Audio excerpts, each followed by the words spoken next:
Hi, I'm Jim Feltman, Vice President, Tacmina USA Corporation. Tacmina has a rich and deep history dating back to 1956, when it was founded by Mr. Toshio Yamada to improve water quality, health, and safety for the people of Japan.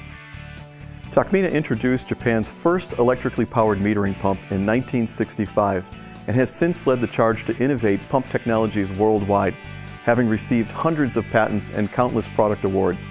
Today, Tacmina is a global leader in the design and manufacture of pumps for a broad array of applications and industries. Tacmina USA Corporation is a wholly owned subsidiary of Tacmina Corporation Japan. Let me show you our North American facility.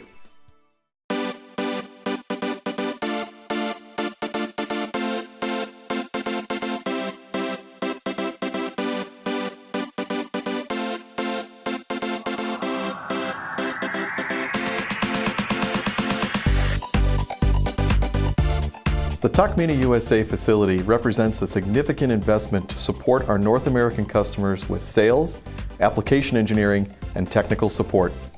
At our facility, we have a variety of pump demonstrations that highlight the unique features, benefits, and superior performance of Tacmina Smooth Flow pumps. Keep an eye out for future demo videos and more at our website, www.tacminausa.com.